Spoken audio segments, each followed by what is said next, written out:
Hello, नमस्कार। आप सबका स्वागत है आपकी अपनी दक्षता टीचिंग एकेडमी में। तो आज हमारी ये लास्ट रीजनिंग की क्लास है क्योंकि कल पीजीटी के एचटेट के पेपर हैं और संडे को यानी 4th को टीजीटी एंड पीआरटी के पेपर हैं। क्लियर? यानी ये लास्ट हमारी रीजनिंग की क्लास है। इस क्लास में मैं आपको कुछ इंपॉर्टेंट चीजें बताना चाहती हूँ। क्वेश्चन तो सारे पीआईक्यू यानी प्रीवियस ईयर पेपर्स के ही हैं, लेकिन सॉल्व करते समय सबसे पहली अप्रोच या आप क्या चीज कर सकते हैं अपना टाइम सेव करने के लिए, तो मैं आपको बताना चाहती हूँ। तो वीडियो स्टार्ट करते हैं। सबसे पहला क्वेश्चन मैंने लिया है, सीरीज से क्वेश्चन लिया हुआ है क्योंकि आपको अच्छे से पता है कि सीरीज से एक क्वेश्चन जरूर आएगा आपके एग्जाम में, या फिर वो अल्फाबेटिकल सीरीज हो सकती है, नंबर सीरीज हो सकती है। तो जब भी अगर आपका इस तरह से अल्फाबेटिकल सीरीज हो ना, तो आप अगर आपको लगता है कि भाई मैं एबीसीडी में बहुत ज्यादा कंफ्यूज हो जाती हूँ, सबको आती है एबीसीडी, लेकिन हम उसका रिवर्स बैक इन सब में काफी बार बहुत सारे लोग होते हैं जो कंफ्यूज हो जाते हैं। कोई बड़ी बात बिल्कुल भी नहीं है। आप इस तरह से अपने पेपर में लिख लीजिए कि जैसे ही आपको आपका पेपर मिलता है, आपने देखा रीजनिंग यहां से शुरू हो गई है, ऊपर सबसे पहले लिख लीजिए अपना, जहां आपको वो सीरीज दिखे, हार्डली आपका 5 सेकंड लगेगा, फटाफट फटाफट आपका लिख के हो जाएगा। इससे आपका टाइम बचेगा। टाइम इसलिए बचेगा, अब इस क्वेश्चन को सॉल्व करते हैं। डी कहां पे है? यहाँ पे डी है। डी के बाद कब आ रहा है? 1, 2 और 2 थर्ड पॉइंट पे हमें जी मिल गया। जी के तुरंत बाद हमारा एच है यहाँ पे, यानी जी के नेक्स्ट बाद ही क्या है? एच है। ठीक है, एच भी 1, 2 के बाद जंप किया, के आ गया। ठीक है, फिर के के बाद तुरंत +1 मतलब एक ऐड किया तो एल मिल गया। एल के बाद भी 1, 2 को स्किप किया और सीधा ओ पे जंप हो गया। हो रहा है ना ओ पे?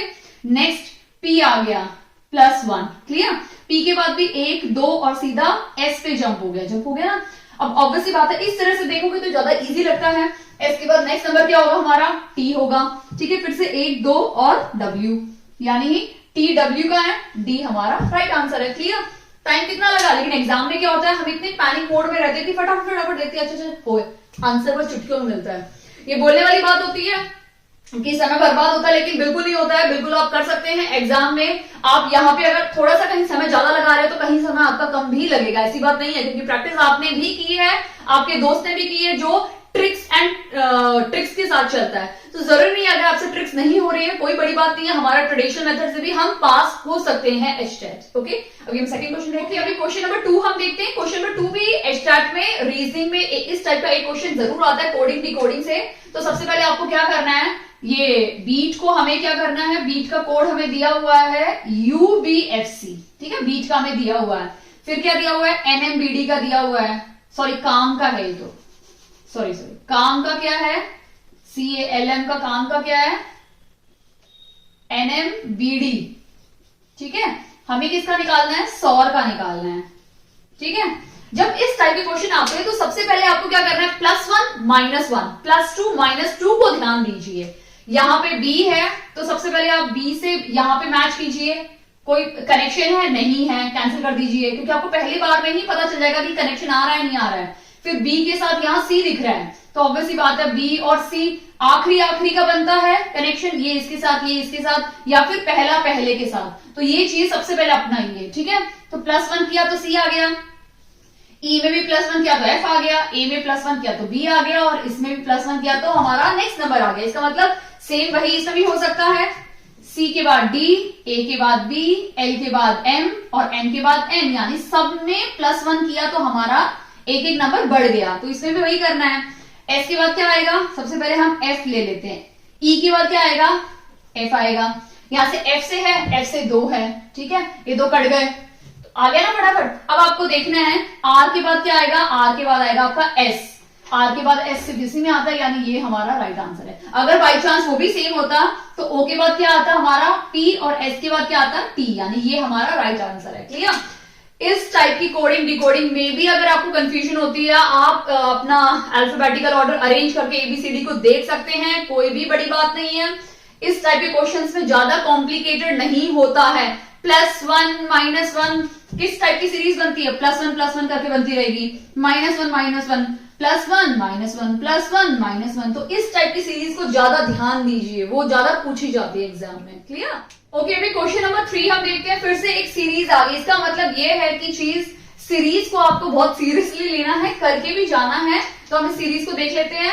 देखो 20 के बाद सबसे पहले मैंने बोला था अगर सीरीज इंक्रीजिंग ऑर्डर में है तो या फिर कोई नंबर प्लस हो रहा है बार बार, ठीक है, या वो उसमें कुछ मल्टीप्लाई का तब आपको देखना है जब नंबर एकदम से बढ़ जाए, एकदम से ड्रास्टिकली बढ़ जाए तो मल्टीप्लाई या पावर ले सकते हो, क्लियर। बट अगर धीरे धीरे बढ़ रहा है तो कुछ ना कुछ ऐड हो रहा है जिसकी वजह से वो सीरीज बढ़ती जा रही है। तो यहाँ पे देख लेते हैं, यहाँ पे हमने +1 ऐड किया तो 21 हो गया, ठीक है। यहाँ पे हमने क्या किया, +4 ऐड किया तो 25 हो गया। यहाँ पे हमने क्या किया, इन दोनों से माइनस करोगे तो 9 आएगा, यानी हम अगर इसमें 9 ऐड कर देते हैं तो 34 बन गया, ठीक है। अब 34 में हम क्या करेंगे, 16 ऐड करेंगे तो हमारा क्या बन गया, 50, ठीक है। अब अगर आप ध्यान से देखेंगे तो ये किसका स्क्वायर है, ये 1 का स्क्वायर है। 1 का स्क्वायर करो, 1 का क्यूब करो, 1 ही मिलेगा आपको। ये 2 का स्क्वायर है, ये 3 का स्क्वायर है और ये 4 का स्क्वायर है। ऑब्वियसली बात है, ये नंबर चल रहा है 1 2 3 4, तो नेक्स्ट नंबर क्या होगा, 5 होगा। तो हमें 5 स्क्वायर लेना पड़ेगा। 5 स्क्वायर क्या होता है, 25 होता है, तो 25 लिख दो।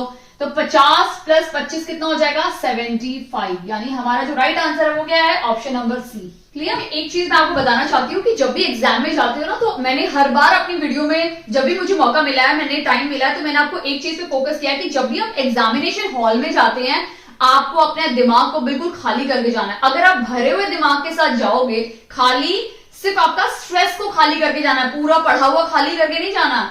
जो आपके घर में स्ट्रेस है, किसी से अनबन है, वो सारी निकाल के जाइए। सिर्फ अच्छी चीजें फिल्टर करके जाइए जो आपने पढ़ी है, मेहनत की है। और हर बार जब भी आपको लगता है कि मैं नहीं कर सकता, एक बार आंख बंद करके देखिए कि कौन आपकी खुशी में खुश होगा। आपके माता पिता आपकी खुशी में, आपके भाई बहन, आपके, ज्यादा तो नहीं बोल सकती, लेकिन हाँ जो आपके करीबी हैं, जो आपकी खुशी में रियली में खुश होना चाहते हैं, वो सच में खुश होंगे। आप बस एक बार आंख बंद कीजिए, आपको अपने माताजी और पिताजी की सबसे पहली तस्वीर सामने आएगी, क्लियर। तो मैं ये बोलना चाहती हूँ कि जब भी आप जाइए, प्लीज कॉन्फिडेंस बहुत इंपॉर्टेंट है, क्योंकि वही नहीं होगा तो आप सोचोगे ओ माय गॉड कैसे होगा, मैंने पढ़ा तो है, मैं भूल गई तो, अरे भूल गए तो भूल गए, कोई बात नहीं है, नेक्स्ट एग्जाम दे लेना, कौन सी बड़ी बात है। बट कॉन्फिडेंस के साथ जाओ, बहुत इंपॉर्टेंट है, क्लियर। अभी हम नेक्स्ट क्वेश्चन देखते हैं, 4 देखते हैं। क्वेश्चन नंबर 4 डायरेक्शन पे है और डायरेक्शन आता ही एग्जाम में है, तो एक नंबर रीजनिंग का डायरेक्शन फिक्स है, करके ही जाना है आपको। डायरेक्शन में भी 2 टाइप के क्वेश्चन मैंने इससे पहले काफी बार वीडियो में आपसे समझाया है। एक तो ये चेंज पोजीशन आती है कि ये इसमें चेंज हो जाएगा, वो उसमें चेंज हो जाएगा। एक आती है कि राम है, वो 5 किलोमीटर चला राइट साइड में, फिर मुड़ गया, तो उसकी इनिशियल वैल्यू से फाइनल वैल्यू तक डिस्टेंस निकालना है, या फिर वो किस डायरेक्शन में, ये टाइप का क्वेश्चन आता है, क्लियर। तो इस क्वेश्चन को देख लेते हैं। If east direction changes to its position from, अगर हमारी, सबसे पहले तो आपको डायरेक्शन बना देना है, ठीक है। ये क्या है, नॉर्थ यानी उत्तर, ठीक है, साउथ दक्षिण, वेस्ट पश्चिम, ठीक है, और ईस्ट पूर्व, ये हमने बना दिया। अब यहां बोला है कि ईस्ट डायरेक्शन किसमें चेंज हो गई है, नॉर्थ वेस्ट में, यानी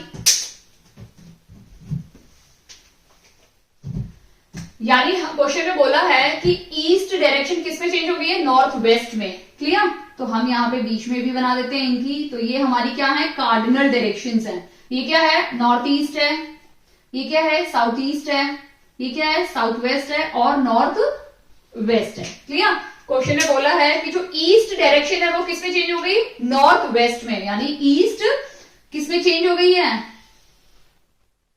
नॉर्थ वेस्ट में चेंज हो गई है, मतलब ईस्ट यहां से यहां पे आ गई है, ठीक है, इसमें चेंज हो गई है। फिर बोला है वेस्ट चेंज हो गई है साउथ ईस्ट में। अब हमारी जो वेस्ट है वो कहां पे है, वो साउथ ईस्ट में चेंज हो गई है, यानी यहां से चल के साउथ ईस्ट यहां पे चेंज हो गई है। तो अगर आप देखोगे तो ये ईस्ट यहां से चला है, यहां से चल के 180 डिग्री, ठीक है, और 45, क्योंकि ये 90 का है, 90 का आधा 45, ठीक है, यानी 180 प्लस 45 डिग्री, यानी 5 2 1 225 डिग्री का एंगल बना रहा है। ये वाला कितना बना रहा है, वही 180 डिग्री बनाया और 45 डिग्री, ठीक है। या फिर आप ऐसे भी कर सकते हो 180 डिग्री प्लस 45 डिग्री। इसने भी क्या बनाया, 180 डिग्री प्लस 45 डिग्री। हमें किसका निकालना है, नॉर्थ का निकालना है। नॉर्थ यहां पे है, तो नॉर्थ भी क्या करेगा, 180 डिग्री, सबसे पहले तो कितना चलेगा, 180 डिग्री चलेगा। तो नॉर्थ यहां से शुरू हुआ और यहाँ पे 180 डिग्री खत्म हो गया उसका, फिर उसको 45 और चलना है, तो 45 चल के यहां पहुंच रहा है, यानी साउथ वेस्ट इसकी राइट आंसर है। क्लियर? ये सबसे बेटर रहेगा एंगल के बजाय एंगल को सॉल्व करोगे, ये देखो इससे बेटर है आप ये देख लो कि ये ऐसे चला 180 प्लस 45, 180 प्लस 45 तो आपको सही आंसर मिल जाएगा। क्लियर? और एक आता है डायरेक्शन का, उसमें आपको ध्यान रखना है अगर आपकी डायरेक्शन उस तरफ है, मतलब मैंने ब्लैक बोर्ड की तरफ मुंह करके रखा है, तो मेरा ये राइट साइड होगा और ये मेरा लेफ्ट साइड होगा। ठीक है, ये मेरा राइट साइड होगा। ठीक है, बट अगर मेरा फेस इस तरफ है, ठीक है, यानी मेरा फेस अभी आप लोगों की तरफ है, तो I am facing towards you. ठीक है, तो ये मेरा क्या हो गया, अभी लेफ्ट हो गया, सॉरी ये राइट हो गया और ये मेरा लेफ्ट हो गया। ये चीज जो लेफ्ट राइट का फंडा है आपको बहुत ध्यान से यूज करना है। ठीक है, कई बार क्या होता है जब बच्चे पेपर करते हैं, एक्चुअली मैं अपनी हैबिट बता रही हूँ कि जब मैं एसएससी के एग्जाम या सीटेट एचटेट एग्जाम देती थी, तो मेरी जनरली हैबिट होती थी जहां रीजनिंग आया वहां मैं अपने आप को घुमा घुमा के देती थी। मैं ऐसे घूमी, पेपर को घुमा देती थी, मतलब मैंने सब हथकंडे किए इस टाइप के, मुझे बड़े मजे आते थे। तो आप ये कर सकते हो, कोई बड़ी बात नहीं है, या फिर आप अपने हिसाब से कर सकते हो जो आपको इजी मेथड लगता है। तो मुझे ये लगता था कि मैं पेपर को घुमा देती थी, हो गया, घूम गया, आंसर निकल गया। ओके, अगले नेक्स्ट क्वेश्चन जो मोस्ट फेवरेट है रीजनिंग में वो है ब्लड रिलेशन, जो 2 टाइप से पूछा जाता है स्टार्ट में, मैंने इससे पहले वीडियोस में आपको समझाया है। तो ये जो पॉइंटिंग वाला है ये भी एग्जाम में आता है, और एक आता है ए बी का फादर है, बी सी की सिस्टर है, वो वाला क्वेश्चन भी। ठीक है, तो ये क्वेश्चन देख लेते हैं। एक तस्वीर की ओर इशारा करते हुए विशाल ने कहा, तो इसमें ना 2 टाइप की चीजें आपको ध्यान देनी है, कौन बोल रहा है, तो यहाँ पे विशाल बोल रहा है, ठीक है, या फिर विशाल सेज। ठीक है, विशाल बोल रहा है तो मैंने विशाल बना दिया। ठीक है, मैंने विशाल बना दिया। ठीक है, अब क्या बोला है विशाल में, अब विशाल बनाने के बाद क्योंकि विशाल बोल रहा है, अब हमें देखना है कि विशाल का कोई रिलेशन, ठीक है, उसका क्लोज रिलेशन, मेरा, मेरी। ठीक है, तो यह मेरे दादाजी या माय ग्रैंडफादर बोला है ना, यानी विशाल के ग्रैंडफादर। ठीक है, तो मैं थोड़ा इसको नीचे बना लेती हूं, तो यहां मैंने विशाल बना दिया, विशाल के दादाजी तो सबसे पहले विशाल के कौन आएंगे, फादर आएंगे, यानी पापा आएंगे, तो विशाल के पापा। ठीक है, विशाल के पापा आ गए, विशाल के पापा के बाद कौन बनेगा, इनके दादाजी। ठीक है, इसको हिंदी में लिख देती हूँ या इंग्लिश जो भी आप रख सकते हो, विशाल के पापा, और विशाल के पापा के कौन होंगे, विशाल के दादाजी। ठीक है, ये दादाजी बन गए। तो विशाल क्या बोल रहा है, मेरे दादाजी। ठीक है, यानी मेरे दादाजी के इकलौते पुत्र, यानी दादाजी का तो इकलौता पुत्र उसके फादर ही है। ठीक है, यानी उसके पापा है। ठीक है, की बहन, यानी पापा की बहन, पापा की एक बहन बन जाएगी। ठीक है, ये पापा की बहन है। ठीक है, तो हमने बना दी। अब पूछा है कि विशाल का उस पापा की बहन जो है ना उससे क्या रिलेशन है। ठीक है, यहां विशाल है, ये विशाल के फादर है यानी पापा है, इसकी बहन हो गई, तो कौन हो गई, ये विशाल की बुआ हो गई। ठीक है, हिंदी में क्या बोलेंगे हम, बुआ। ठीक है, और इंग्लिश में क्या होगा हमारा आंसर, पेटर्नल। यहाँ पे 2 शब्द बोले गए हैं, मैटरनल और पेटर्नल। ठीक है, मैटरनल नाम के आगे म लग रहा है, यानी माता, मदर। ठीक है, मदर यानी मम्मी की बहन को हम क्या बोलेंगे, जो हमारी मासी होती है वो हमारी क्या होगी, मैटरनल आंटी क्या हो जाएगी, हमारी मासी, जो मम्मी की बहन है। ठीक है, और पेटर्नल PAPA यानी पापा, यानी जो पापा की बहन होगी, पेटर्नल आंटी, पापा की बहन कौन होती है, बुआ। तो यानी इसका जो राइट आंसर है वो क्या, हमारी पेटर्नल आंटी या हम बुआ, यानी विशाल की बुआ है ये। तो क्या रिलेशन है विशाल का उनसे, बुआ का रिलेशन है। क्लियर?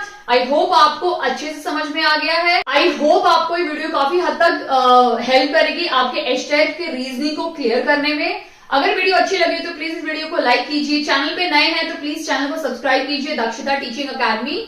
एक बहुत इंपॉर्टेंट चीज मैं आपको बताना चाहती हूँ, क्योंकि ये हमारी लास्ट क्लास थी एचटेट की रीजनिंग सेशन की। अभी आपके सैटरडे को एग्जाम, मतलब कल आपका एग्जाम है पीजीटी वालों का, और उसके बाद टीजीटी और पीआरटी वालों का एग्जाम है। मेरी तरफ से यानी दक्षता टीचिंग अकेडमी की तरफ से आप सबको ऑल द बेस्ट।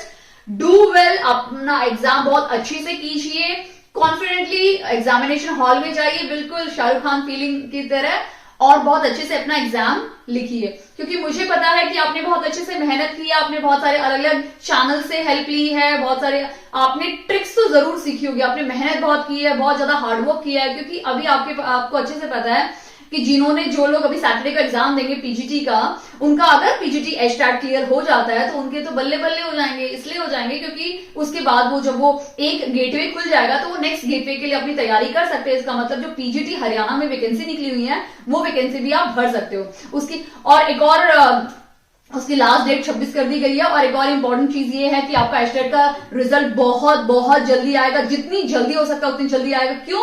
क्योंकि ये एचटेट के रिजल्ट की वेटिंग मतलब लाइक एचटेट रिजल्ट का वेट ही कर रहे हैं पीजीटी वाले, ताकि जब भी जो भी एचटेट पीजीटी दे रहे हैं वो एग्जाम अपना क्रैक करेंगे या क्लियर करेंगे तो वो लोग भी इस एग्जाम को फिल कर सकते हैं। Clear? All the best for exam, do well, अच्छे से लिखिए, बिल्कुल स्ट्रेस फ्री जाइए एग्जाम में। और 3 चीजें बहुत ध्यान रखनी है। क्या क्या लेके जाना है आपको? सेंटर कॉपी, अटेस्ट होनी चाहिए, आपका एडमिट कार्ड कलरफुल प्रिंट होना चाहिए, ब्लैक पेन और आपकी फोटो आइडेंटिटी। अगर आपने फॉर्म भरते समय आधार कार्ड भरा है, पैन कार्ड भरा है, वो प्लीज कैरी कीजिए अपने साथ, बहुत इंपॉर्टेंट है। काफी लोग आखिरी मोमेंट पे भूल जाते हैं। फोटो चिपकाना मत भूलिएगा, फोटो बहुत ज्यादा इंपॉर्टेंट है। जो फोटो अपलोड किया है वही फोटो आपको चिपकाना है। Okay, thank you.